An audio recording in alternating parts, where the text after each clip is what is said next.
तेलंगाना की राजधानी हैदराबाद में भारत के पहले सौर साइकिल ट्रैक का उद्घाटन किया गया। साइकिल ट्रैक के ऊपर लगे सौर पैनल 16 मेगावाट बिजली पैदा करने में सक्षम हैं, जिनका उपयोग स्ट्रीट लाइट्स को रोशन करने के लिए किया जाएगा। बात कर लेते हैं तेलंगाना की, तो तेलंगाना का गठन 2 जून 2014 को आंध्र प्रदेश राज्य से अलग करके किया गया था। इस राज्य की राजधानी हैदराबाद है, जो कि मूसी नदी के किनारे अवस्थित है। मूसी नदी कृष्णा नदी की एक प्रमुख सहायक नदी है। तेलंगाना राज्य उत्तर में गोदावरी और दक्षिण में कृष्णा नदी से घिरा हुआ है।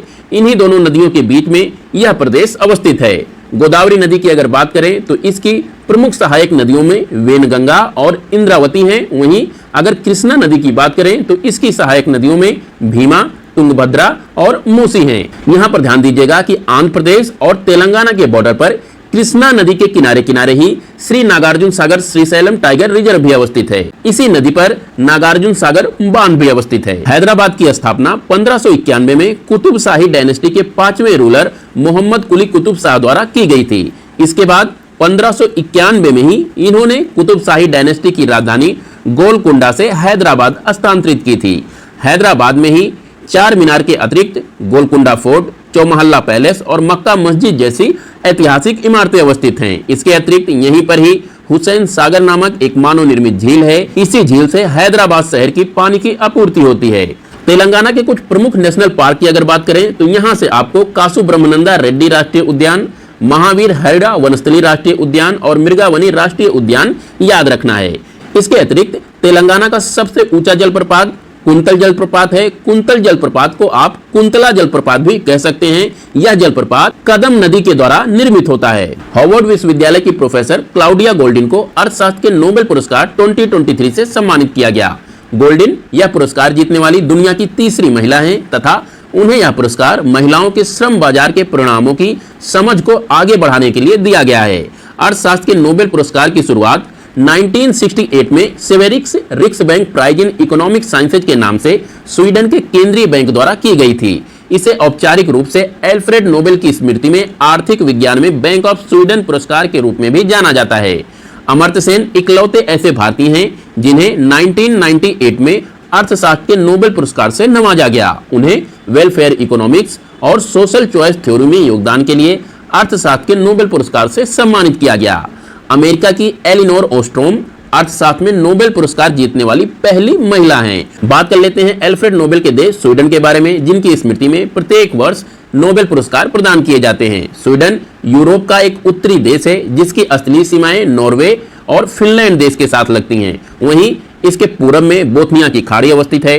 बोथनिया की खाड़ी बाल्टिक सागर का ही एक हिस्सा है। ये पूरा का पूरा जो आप क्षेत्र देख रहे हैं, इस क्षेत्र को बाल्टिक सागर के नाम से जाना जाता है। स्वीडन के दक्षिण पश्चिम में ये वाला जो आप क्षेत्र देख रहे हैं, इस क्षेत्र को कटेगट सी के नाम से जाना जाता है। कटेगट सी स्वीडन और डेनमार्क को एक दूसरे से अलग करता है। अब हम लोग स्वीडन का एनलार्ज मैप देख लेते हैं, तो यहाँ पर ये बोथनिया की खाड़ी अवस्थित है जो बाल्टिक सी का ही एक हिस्सा है। इसके अतिरिक्त ये वाला पोर्शन कटेगट सी है। ये डेनमार्क देश है। स्वीडन और डेनमार्क के बीच में कटेगट सी अवस्थित है। इसके अतिरिक्त यहाँ की राजधानी स्टॉकहोम बाल्टिक सी के तट पर अवस्थित है। यहाँ का एक बहुत ही फेमस स्थल है किरुना। इस किरुना स्थल को आपको याद रखना है। यह लौह अयस्क उत्पादक क्षेत्र है। यहाँ पर ध्यान दीजिएगा कि यूरोप का ये उत्तरी क्षेत्र लैपलैंड के नाम से जाना जाता है। लैपलैंड नॉर्वे, स्वीडन, फिनलैंड और रसिया में अवस्थित है। यह क्षेत्र अपने लैप्स जनजाति के लिए जानी जाती है। किरुना लौह अयस्क उत्पादक क्षेत्र इसी लैपलैंड क्षेत्र में अवस्थित है। किरुना के अतिरिक्त स्वेप्पेवारा, पजाला और मलमबेरगेट स्वीडन के कुछ अन्य प्रमुख लौह अयस्क उत्पादक क्षेत्र हैं। स्वीडन के इन 4 लौह अयस्क उत्पादक क्षेत्रों में से किरुना अति इंपॉर्टेंट है। किरुना के बारे में कई बार हमारे एग्जामिनेशंस में पूछा गया है कि किरुना किस अयस्क के उत्पादन के लिए जाना जाता है और यह किस देश में अवस्थित है। तो आप लोग याद रखिएगा कि किरुना लौह अयस्क अर्थात आयरन ओर के खनन के लिए जाना जाता है और यह स्वीडन में अवस्थित है। चलते चलते आज का एमसीक्यू देख लेते हैं। आप लोगों को बताना है कि अभी हाल ही में चीन के हांगझो या होंगजो में संपन्न हुए 19वें एशियन गेम्स में भारत द्वारा जीते गए पदकों की संख्या क्या है। आपका ऑप्शन ए है 28 गोल्ड, 38 सिल्वर या फिर 41 ब्रोंज। ऑप्शन बी है 28 गोल्ड, 41 सिल्वर या 38 ब्रोंज।